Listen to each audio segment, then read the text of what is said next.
Dave. Hey, Al. How you doing? Good. So tired. I was up late watching the Olympics all night. Yeah, how about Michael Phelps? Yeah, he's great. The internet went nuts over that thing he did, huh? Yeah, I guess so, yeah. I think they want you to do that in the cold open for today's show. Wait, what? Yeah, like, you know, be Michael Phelps, do his whole thing. They want me to do that on our TV show. Yeah, make sure you grab props, too, so you can really hit it hard. Okay, Dave. I will grab props. You want to go away? Yeah. What is this for? You want me to put this on? Well, seems kind of like a stereotype, but whatever. All right, are we ready to go? Okay, 3, 2, 1. No!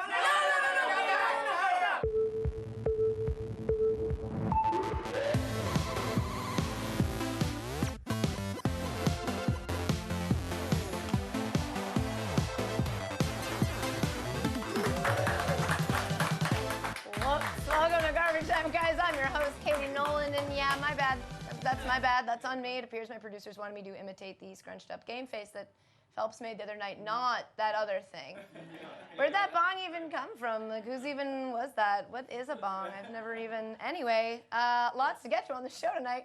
We're going to break down the biggest headlines from the NFL preseason. Adam Pally stops by to play an Olympic-themed game of over-under, and we accidentally go to a brothel. But first, let's talk about those Olympics. We are beach volleyballs deep in Rio 2016, and all things considered, it's going okay, I guess. It's hard to say, really, for a couple reasons. One being that I'm a woman. Shocker. Scoops. And as you may have heard, NBC's chief marketing officer, John Miller, says that when it comes to the Olympics, women are, quote, less interested in the result and more interested in the journey. It's sort of like the ultimate reality show and mini-series wrapped into one. So while I'd love to talk to you about specific events and results, I am just too distracted by how this year's games perfectly combines the barely sports-related drama of Basketball Wives with the looming threat of death and disease of Game of Thrones. But this may actually be a blessing in disguise because NBC has also made it virtually impossible for any other network to cover the actual sports part of the Olympics. The rules they have in place for showing footage are extensive. Now, just to give you a quick summary, again, we're allowed to show 2 full minutes of video for our entire 6-hour show. 2 minutes. There's to be a 3-hour gap between programs we showed on, so the midday show gets nothing now. We're not even allowed to use the Olympic theme song this year. Did you know that? So I thought, you know what? Today, I'm not even going to report on the Olympics. Good. I'm going to report on that other event that's going on, the international athletic competition run by one of the most corrupt organizations in the world. Oh my God, is it time for the World Cup already? I thought it was... No, of course he's referring to the Olympics. Most of us only think about them every 2 or so years, so it's easy to forget just how corrupt the International Olympic Committee, or IOC, is. But just picture the financial secrecy of FIFA, plus the athlete exploitation of the NCAA, combined with the looming threat of death and disease of Game of Thrones. Unfortunately, we only have half an hour here, so I will leave it to John Oliver to unpack all the really bad scandal stuff for you. But there is one thing the IOC and our National Olympic Committee, the USOC, have dropped the ball on that I want to address, and it's called Rule 40. Rule 40 prevents unofficial sponsors, athletes, trainers, coaches from advertising themselves or capitalizing on their image in any way, including social media. Rule 40 was created to protect official Olympic sponsors who spend tens of millions of dollars for exclusive marketing rights, and limits the use of athletes' images from July 27th to August 24th. It also prohibits athletes from marketing themselves during the Olympics, which for some is the biggest 2 weeks of their entire career. Yeah, so why would the IOC keep Olympians from benefiting from their athletic achievements when that's what they claim the Olympics are all about? Well, the short answer is that they're full of but you can't print that in the official Olympic charter, so they say Rule 40 exists to, quote, preserve the unique nature of the Olympic Games by preventing over-commercialization. How's that working out? As athletes around the world swim, hurdle, run, and bike their way to Rio, they choose Visa.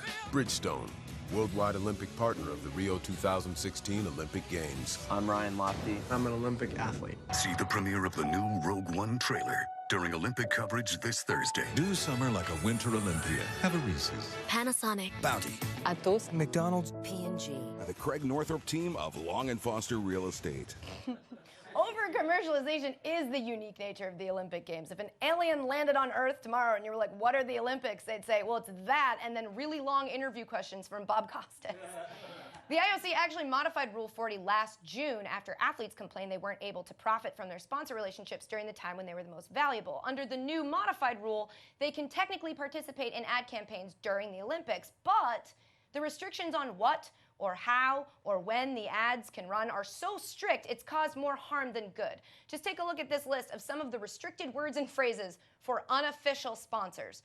2016, Rio de Janeiro, gold, silver, bronze, medal, effort, performance, challenge, summer? Games, sponsors, victory, Olympia, Olympic, Olympics, Olympic Games, Olympiad, Olympiads, Citius, Altius, Fortius. Really? Citius, Altius? Well, there goes half my ad copy. And that's just not just for ads. That's across all platforms. Lisa Baird, Chief Marketing Officer for the USOC, sent a letter to unofficial sponsors just before the games, reminding them, quote, commercial entities may not post about the trials or games on their corporate social media accounts. This restriction includes the use of USOC's trademarks and hashtags such as hashtag Rio 2016 or hashtag Team USA. Listen, if we're going to start legally cracking down on hashtags people have no right to use, can we start with hashtag no filter? Like, nice try, girl. I know that's Valencia, 60%. But this means if you're a brand and you sponsor an athlete in track and field or some other sport that doesn't get as much year-round press here as basketball, you can't even tweet them congratulations or go for the gold without risking a cease and desist from the USOC or worse, disqualification for your athlete from the Olympics, which has brands rightfully pissed off. One brand, Brooks Running Company, decided to do something about it. They created the Twitter account @Rule40 to parody just how ridiculous these rules are, and they've been using it to tweet out hilariously compliant updates like, best of luck, you know who you are. As you prepare to compete, you know where. Which also happens to be the tagline for the new film, I Know What You Did Last Summer, Olympics. The point of Rule 40 is to keep what happened at the '96 Olympics from happening again. We all remember Michael Johnson and his golden Nike cleats, right? Unfortunately, the official sponsor that year was Reebok. So, Rule 40 protects the big brands that paid Reebok from the big brands that didn't, Nike. The problem is, it does so at the expense of all the smaller brands, which ultimately means it's at the expense of most of the athletes. See, the official Olympic sponsors donate huge amounts of money, but that money then has to trickle down through the convoluted system of governing bodies that make up the Olympic movement, and by the time it reaches the bottom, where the athletes are, there isn't much left for them. So these smaller companies, the ones that can't afford to be an official sponsor, give resources directly to athletes by sponsoring them. But now, during the 2 weeks every 4 years that that athlete is in the spotlight, the brand isn't even allowed to congratulate the athlete on social media by name. So brands can either sponsor an athlete and hope they do well enough that they can see a return on their investment after the games are over, pay hundreds of millions of dollars to be an official sponsor, or just give up sponsoring Olympic athletes altogether because it's not worth it. And that's a scary possibility if you're a broke Olympic athlete. And sure, you might be saying, well, Katie, they could just do that really creative thing that Brooks did. I just want to be perfectly clear, that doesn't always work. This is a successful example. General Mills tried to get in on the Olympic action too, and it went horribly wrong.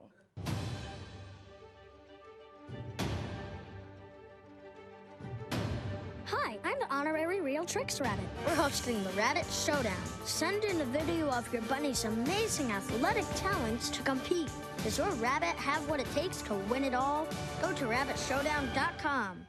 So whatever that was didn't have any of those restricted words, but it also didn't have a point. Is that bong still around? I need that video to make sense. Listen, if I have to live in a world where we're forced to call the Bunny Olympics the Rabbit Showdown, well, then I don't even know if this is the world I want to live in anymore. Thanks a lot, Rule 40. That's it, guys. We'll be right back.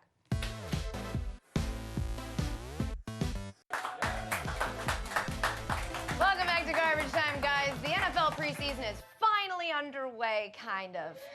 And with the return of football, the internet goes into overdrive on countdowns and lists and power rankings, and we here at Garbage Time felt left out. So it's time for our brand new segment, the Power List Rank Down.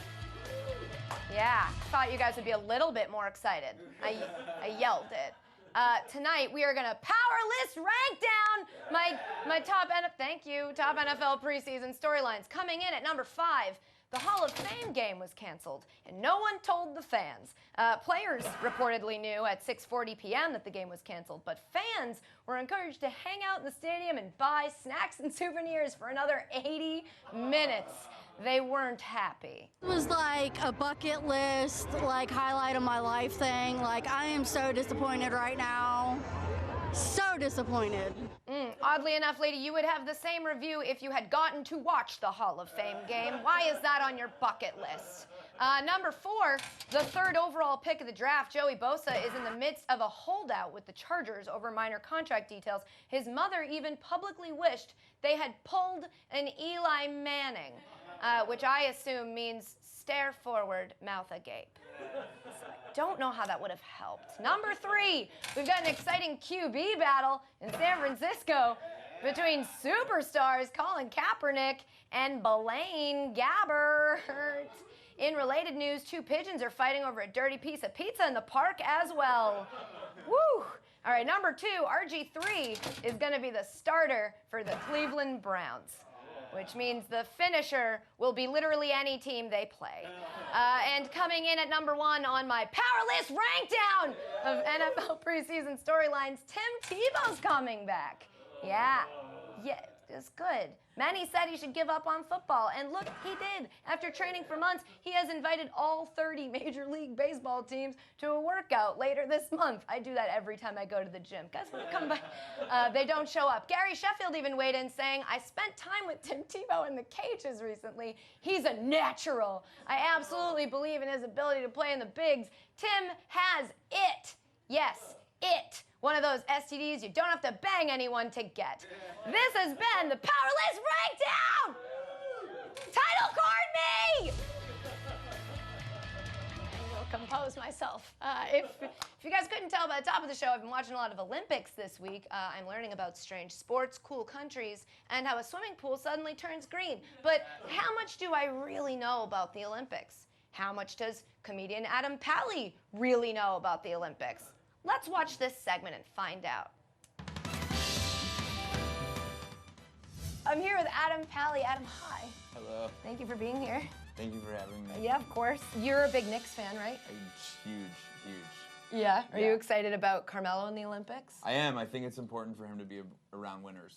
Going We're going to play a game in which we guess the overs or unders of certain facts associated with the Rio Olympics. You know what an over-under is? Are you a degenerate gambler like me, allegedly? Very much so. I gamble constantly. Allegedly. No. I can confirm it. I gamble all the time.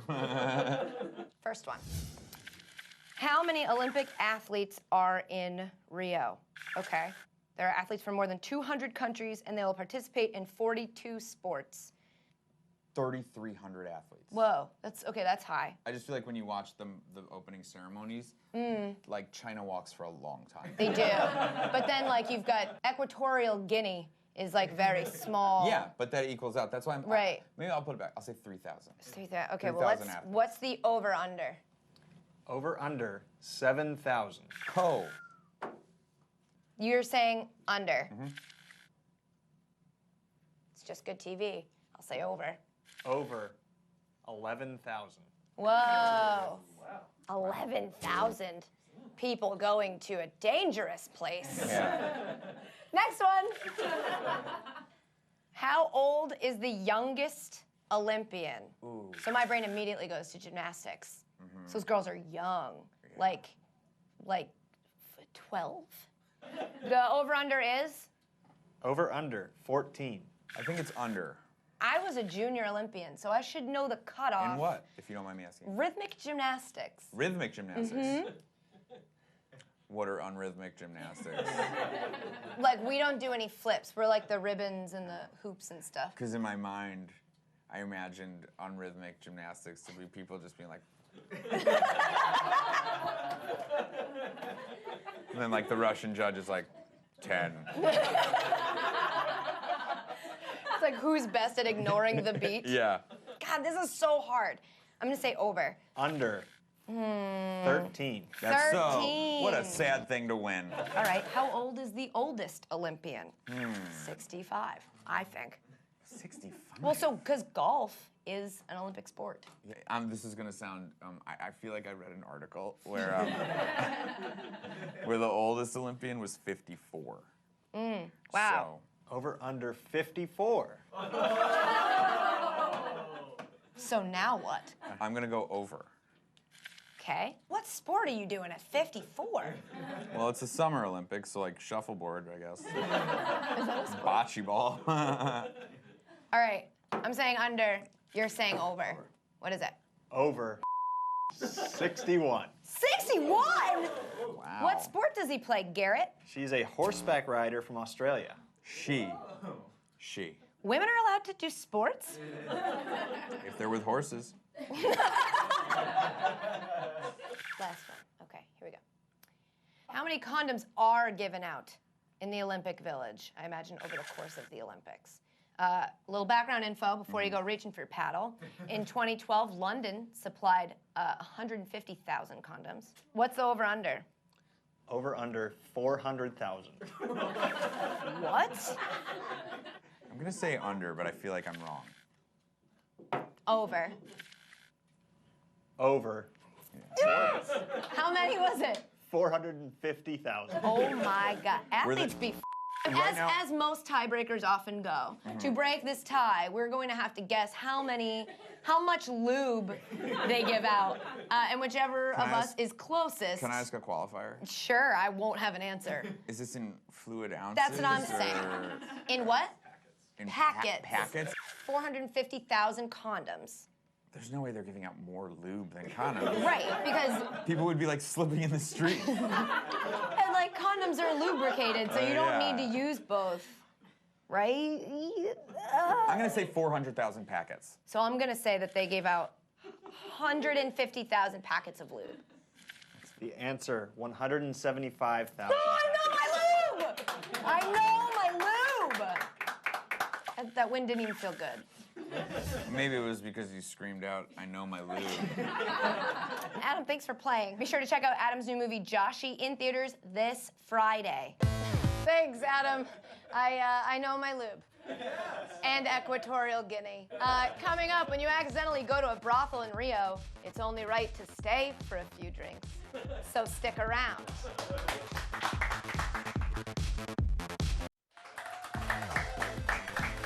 Welcome back to Garbage Time, guys. It's time for Ad Drop. Oh, I thought I had time. Sorry. You said the title card lasted longer. First up, I'm going to add America's best beach volleyball player, Carrie Walsh Jennings. We had Carrie on the show in season 1, and she was the best. So I tweeted at her Saturday wishing her luck in this year's Olympics, and she responded. I still giggle about the Irish setter question. Thanks for the love. Let's kick peaches or butts or butt peaches all the way to number 1. For those of you who don't remember, because I know you all watched season 1, I showed her a photo and I asked her if it was a member of the Irish national volleyball team or a dog. It was this photo. Yes. She nailed it. And I'm going to drop America's worst beach volleyball player, Donald Trump. This vine of the Donald attempting to play beach volleyball in what looks like and hopefully was the 80s went around the interwebs on Tuesday. And, well, you know, that looks about right. What confuses me is that he had more hair, but it was just back. It's like he just... Future president. Next up, I'm going to add Team USA basketball. A few members of our usually so well-behaved squad went to a spa while at the Olympics that, surprisingly, turned out to be one of the best brothels in Rio. Witnesses claim they simply had a few drinks and left. But then again, those witnesses were at a brothel in Rio. So maybe we don't take them at their word. And speaking of butts, or peaches, or peach butts, I'm going to drop the internet for posting this screen grab of German field hockey players Linus Butt and Florian Fuchs. Guys, Butt is a very common last name. I'm really not sure what's so funny. Butt? Like, grow up. I've heard that before. And don't drag that Fuchs guy into it. He's just standing next to him. It's not like when you put Butt, like Butt Fuchs. Oh.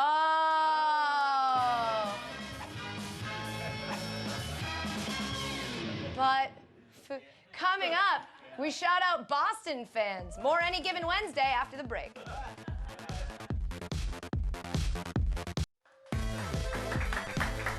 Welcome back to Garbage Time, guys. Running out of time in the show, but there's some stuff we didn't cover. So before we go, some quick shout-outs. First, shout out to Boston fans who chanted, "We want A-Rod" as he sat on the bench Tuesday night. Not a good sign when the only people sad about A-Rod retiring are Red Sox fans. Shout out to LeBron, who the U.S. Olympic handball coach said would only need 6 months to become the sport's best player. Meanwhile, Draymond Green, already the best in the world at kickballs. Shout out to the U.S. gymnastics team, who won back-to-back team golds and nicknamed themselves the Final Five. Looks like Jason Pierre-Paul is going to have to come up with a new nickname for his fingers. Finally, shout out to our Garbage Time Hero of the Week. This week, it's this girl.